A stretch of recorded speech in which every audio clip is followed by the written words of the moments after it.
Hello EFD squad and welcome back to ERU where you pick our winners and losers from the weekend just past. And let's not waste any time, let's get straight into our first section this week, Pato, because my oh my was there a lot of drama surrounding this one. I watched the game, action-packed, gave me a little, footy stonk on. And this one comes from official Miguel, who's put Levante on our winners for very obvious reasons. Yeah, Barcelona visited Valencia for this particular match and Levante ran out 5-4 winners. Now, of course, Barcelona only had 2 games left to go in order to become Invincibles, but they suffered their first La Liga defeat in 44 games. Absolutely incredible stuff from the Minnows, who were sitting 14th going into this game and had scored just 37 goals in 36 matches. What a way to get back on the score sheet spectacularly. Now, Néstor Valverde left out Lionel Messi going into this game. It was actually the only time this season he's been left out for footballing reasons. He'd missed a game previously, but that was because of the birth of his son. And though Barcelona eventually scored 4, they certainly missed that man. He's contributed 63 goals in all competitions this season. And while Felipe Coutinho did his best to kind of fill that gap left by the little man, it was really at the back where the problems were. Let's have a look at Coutinho's numbers though, just to give him a bit of credit. 4 shots, 3 goals, his first hat-trick for Barcelona, 77 touches, that's the 3rd most on the field, 5 completed take-ons, and 88% pass accuracy. However, it was their inability to stop shots from good positions which cost the Blaugrana, right? Yeah, the Blaugrana weren't exactly watertight at the back, were they, mate? And they didn't get off to the best footing when Thomas Vermaelen had to come off injured with what looked like a hamstring injury in the early stages of the game. And then when he's receiving treatment and PK's getting ready to come on, they concede that vital second goal. PK actually had a very positive influence on the game when he came on with his willingness to step out of defence and his ability to break the lines and make brave passes. But that all came undone in the early stages of the second half. Yerry Mina, I like certain qualities of his, and I believe he was a worthwhile gamble at £15 million. But the young Colombian didn't look entirely match fit. Like he was carrying a little bit of extra upper body weight, quite lethargic in parts. His positional awareness wasn't great. He's only started 2 La Liga games prior to this, and he's yet to be on the winning side. So he's very much a diamond in the rough, I think. I think he will come good, but not great in this game. Neither were Nelson Semedo and Jordi Alba defending. Or Busquets, even Busquets. Yeah. Busquets gave Ruben Rachina that chance at the death, which could have made it 6-4. Yeah, Rachina, ex-Barcelona. How did he not put that away? Ex-Blackburn. That sort of no-look pass. More importantly. Yeah, well, Pizzini came on for Levante at the 80th minute. Pizzini's had a great season, I was like, where has he been? Yes. Although, back to the game at hand, Barca were dominant possession-wise, 65%, had 18 shots to 12, although both sides registered 7 on target. So we probably got the best game we could have, given the amount of chances. And Levante's progress under Paco Lopez can't really be understated at this point. Since taking over as manager in March, he steered them clear of relegation emphatically with 8 wins out of 10. And there's some very useful players in that side, isn't there? The captain springs to mind, Bardi, who scored that gorgeous goal, sort of finessed it in, a bit of a set-piece specialist as well, isn't he? I was impressed with a couple of their players. Especially the 21-year-old Emmanuel Boateng. Big night for him, scored a hat-trick to double his tally for the season. Super clinical performance from the Ghanaian, albeit his first couple goals were from a combined 1.5 yards. And the other one was it the second one or the first one, which is somewhat fortunate. So Shaden gets a little touch, hits his knee, kind of comes in off the upright. But he was there, so credit to him. He only had 24 touches on the night and completed just 6 passes, but scored 3 goals from 4 shots. And on my Twitter feed, straight away, I mean, Twitter's a reactionary platform, but Barcelona fans started calling for Valverde's head. The more unreasonable Barcelona fans. But, I mean, when you put their season into perspective, it's been nothing but a success. Although it did kind of intimate how much responsibility is on Messi's shoulders. Suarez missed a City, yes. If that's 5-5, maybe there's not as much negative press. But Iniesta, tired. Philippe Coutinho, I thought he was Barcelona's best player on the night. But this man Dembele looked out of sorts. But they do need a couple of signings in the summer, don't they? Yeah, they definitely do. I mean, when Umtiti's out, they struggle a little bit. And I don't know, that midfield still seems a bit thin to me. When Busquets has a bad night like this, I think he made one tackle, one interception, made that horrible defensive error, then you do start to see problems. I mean, on the other hand, they conceded 5 goals in this game. That's as many as they conceded in their first 13 games of the season.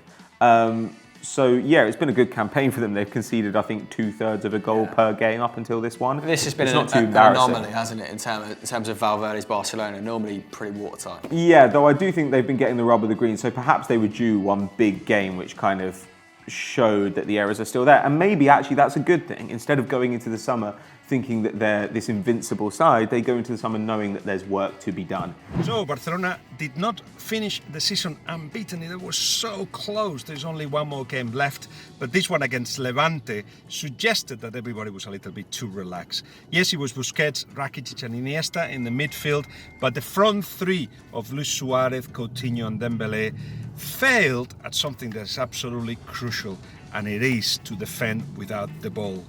Without Messi, Coutinho could have taken that role of not defending. Luis Suarez generally doesn't anyway, but Dembele failed both with the ball and without the ball. Levante could attack easily, especially at the beginning of the second half, and when a team concedes 5 goals, there are others to blame, like the back four, but especially the centre-backs. Vermaelen injured after 30 minutes, but especially Yerry Mina, who has proven that he hasn't got enough level to actually be in this team. He will be sent on loan at the end of the season, and it's only fair that that's the case. So my question to you is 5-4, of course, and it's just another game. They won the league, they won the cup, but do you think that this result has got consequences for Barcelona? I think it has, and not so much about the coach, but he has put a lot of players on the line, especially, as I said, Yerry Mina, but also Vermaelen, and more importantly, Dembele. Will he have consequences? I think it will. What do you think?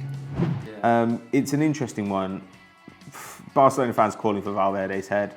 I think at this point we should probably ignore Barcelona fans. They're not the most reasonable. Hilarious. I mean, if we're talking transfer targets, obviously some of these players who have looked very fatigued at the end of the season, like Busquets, like Piqué, obviously he wouldn't have played Piqué last night had, Thomas Vermaelen stayed fit, but they're going to be playing in the World Cup, so when they come back, will they need an elongated rest?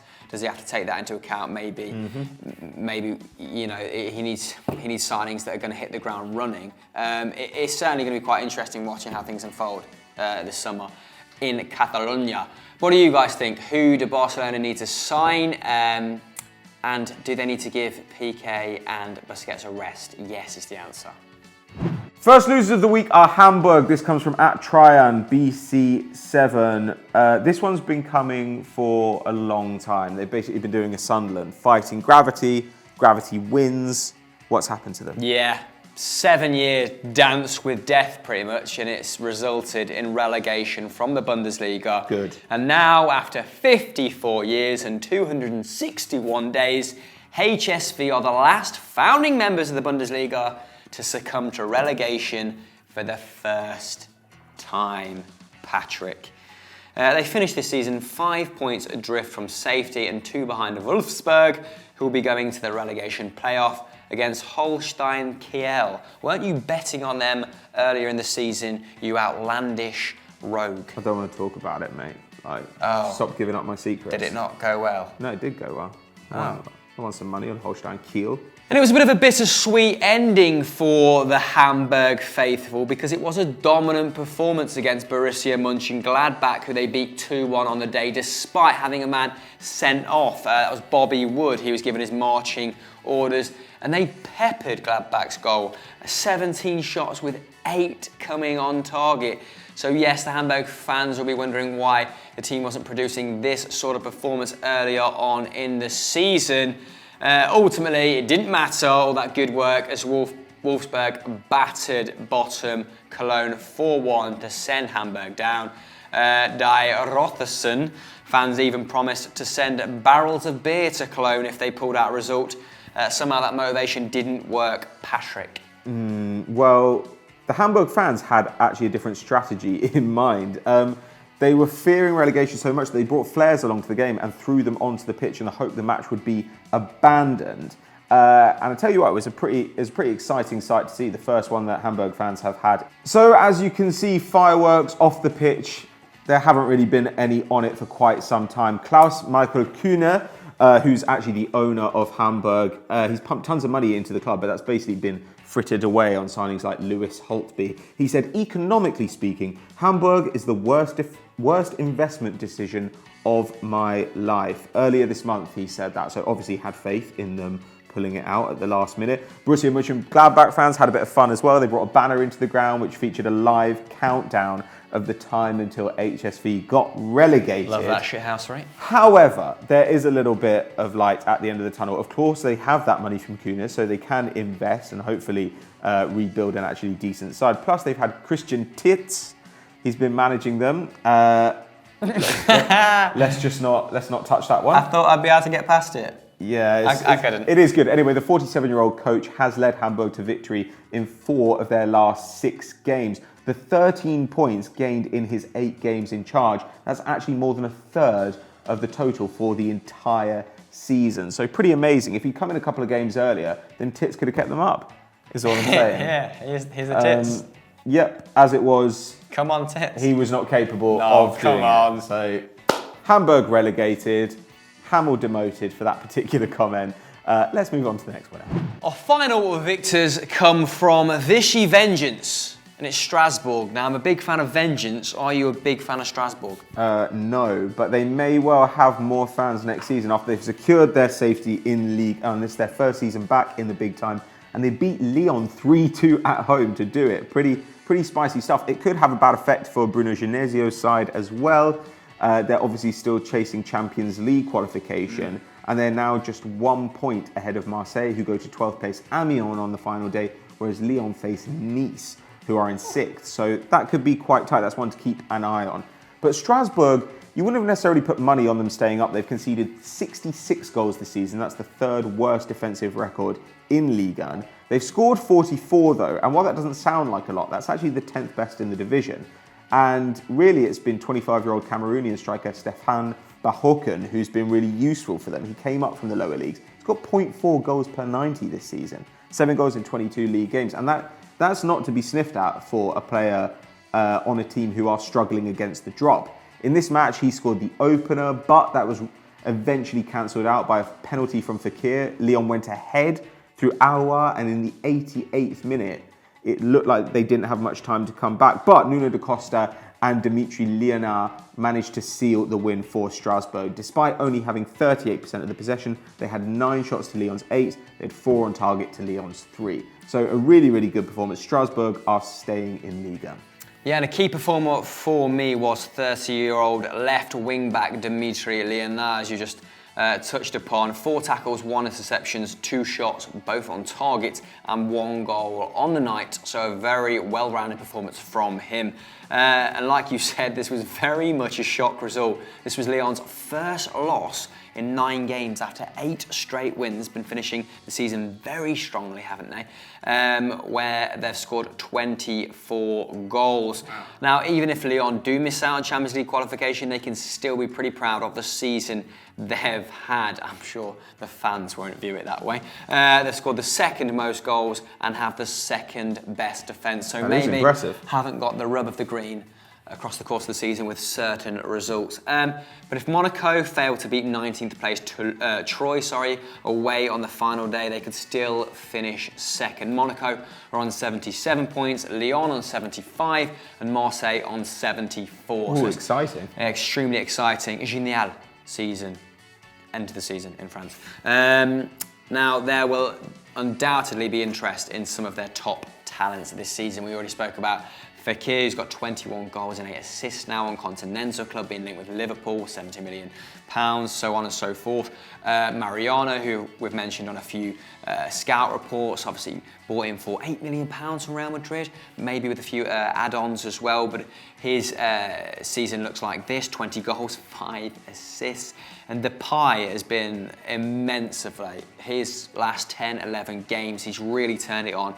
19 goals and 16 assists. Wow. Memphis Depay obviously still has that buyback clause. Don't think Manchester United will be activating it if Anthony Martial can't get a game still. And Bertrand Traoré, who they kind of rotate this not massively, but this got sort of front three, front four. And Traoré's still got 17 goals and 4 assists in all competitions.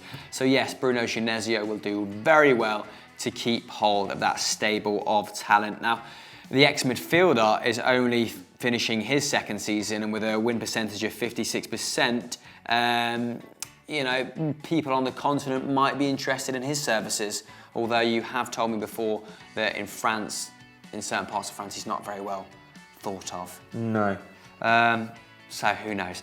Now, who do you think will make Champions League qualification in Liga? And let us know in the comments below, guys. On to our final loser.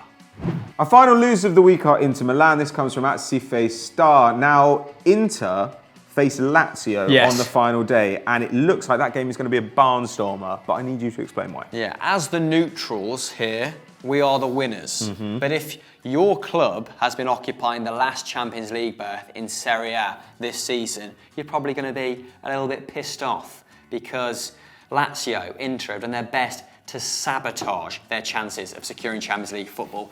This weekend, case in point, Inter Milan lost 2-1 to 11th place Sassuolo at home, hence why they're in our losers. Thank you, Cife Star. However, they could still secure Champions League football, Pato, because Lazio drew 2-2 with Crotone. Meaning that if Inter Milan and Lazio, when they play on the final game of the season, if Inter beat them 4-0, they sneak in through the back door. What's Italian for back door? Don't know. Baccadoro.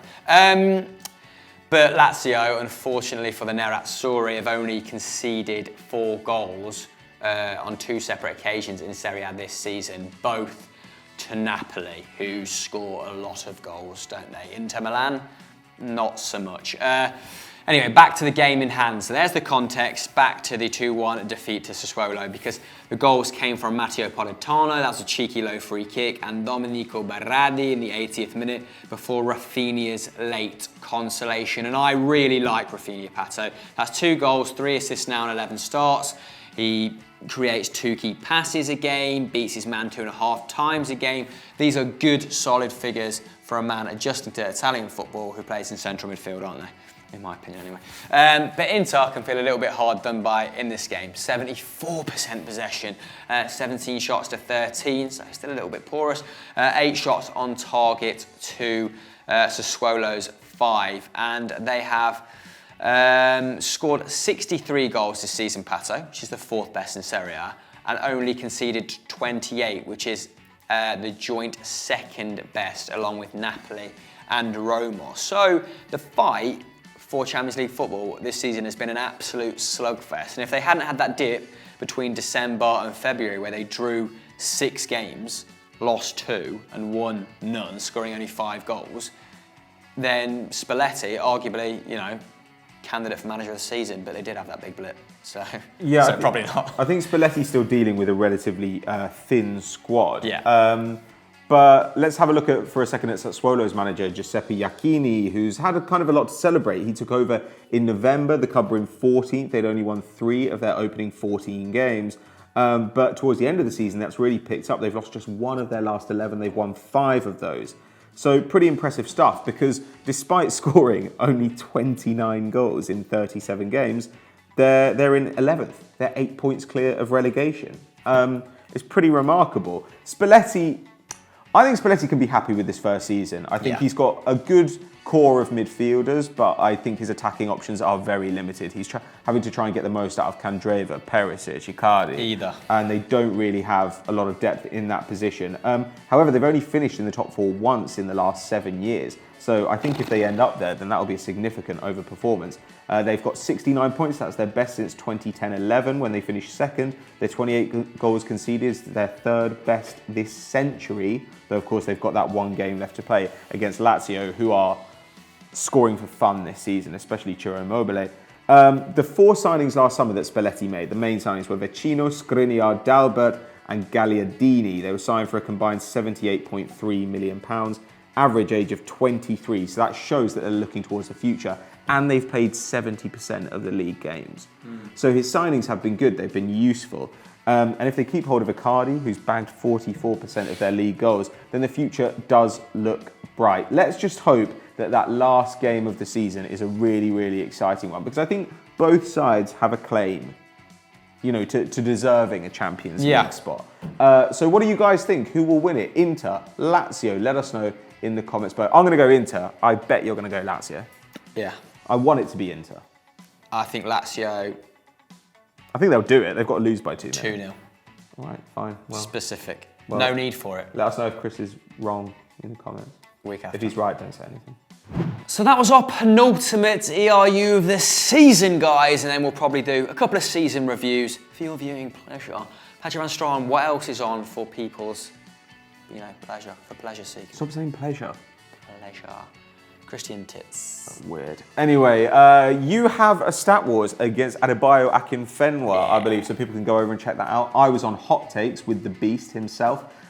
Make sure you're subscribed to the channel. Make sure you drop us a like and a comment below. And, you know, just support the FD family. Have a lovely Monday. Yeah, do that also. Bye.